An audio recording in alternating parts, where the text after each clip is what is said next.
ہاں آپ دیکھیں کہ منافقین کا ذکر کرتے ہوئے اسی سورے میں اللہ نے کہا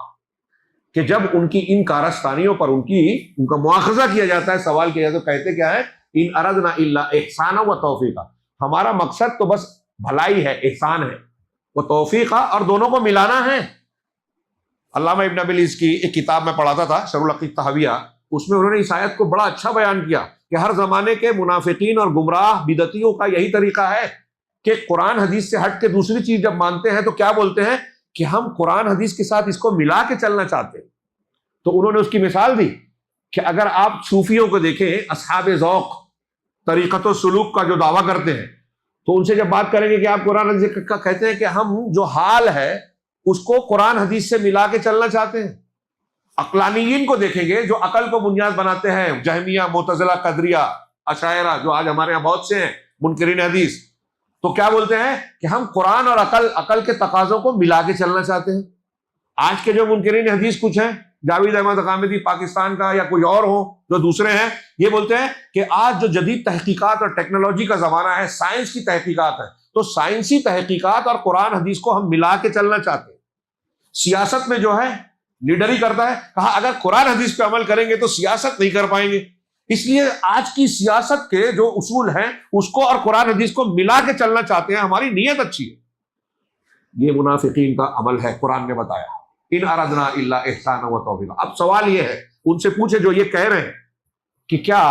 قرآن میں کچھ ایسی کمی ہے، اللہ کے رسول کی پیش کی ہوئی شریعت میں کوئی ایسی کمی ہے جس کمی کو سائنس سے پورا کیا جائے گا؟ کوئی ایسی کمی ہے جس کو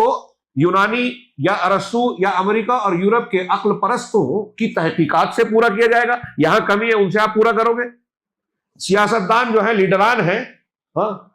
جنہوں نے دنیا میں، جن کی سیاست اور سیاسی اصولوں نے فساد پھیلا رکھا ہے، کمزوروں پر ظلم کا جو ہے ایک سلسلہ چل رہا ہے آج پوری دنیا میں، ان کی طرف سے سیاست کے کچھ اصول ایسے ملیں گے جو قرآن حدیث میں نہیں ہے، کمی ہے، یہ پورا کریں گے۔ اگر آپ ایسا مانتے ہو تو آپ کفر کر رہے ہو کہ قرآن حدیث پہ کمی مان رہے ہو، اور اس کمی کو کسی کی عقل سے، کسی کی سائنس سے، کسی کے تجربے سے، کسی کے فلسفے سے، کسی کے منطق سے پورا کرنے کی بات کر رہے ہو کہ ہم دونوں کو ملانا چاہتے ہیں۔ دونوں کو ملانے کی کوئی ضرورت نہیں ہے، قرآن اور حدیث میری یہ بات دھیان رکھیے، علامہ ابن تیمیہ نے کتاب لکھی ہے اس بات پر،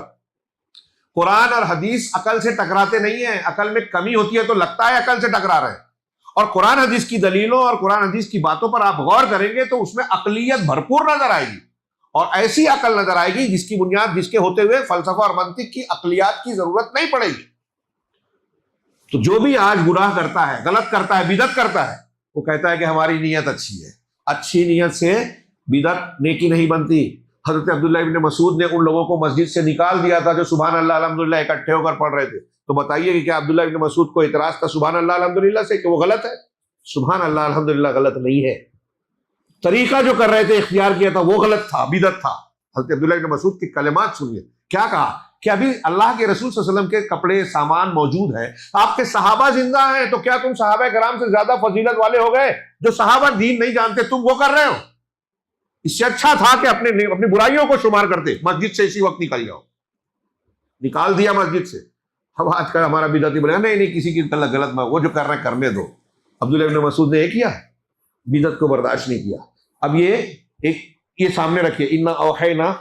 الیک کما اوحینا، نبی کی نبوت، اطاعت، میں نے جو بتایا، آپ کے فیصلے سے مطمئن نہ ہونے والے اللہ نے قسم کھا کے کہا وہ مومن نہیں ہے۔ اب مومنین کے سامنے منافقین کا یہ طریقہ جو ابھی اسی سورہ نساء کی 2-3 آیتوں کے تناظر میں حوالے سے میں بتایا، اور بھی ان کے بارے میں کہا گیا، یہ منافقین کی روش اور رویہ بتایا اللہ نے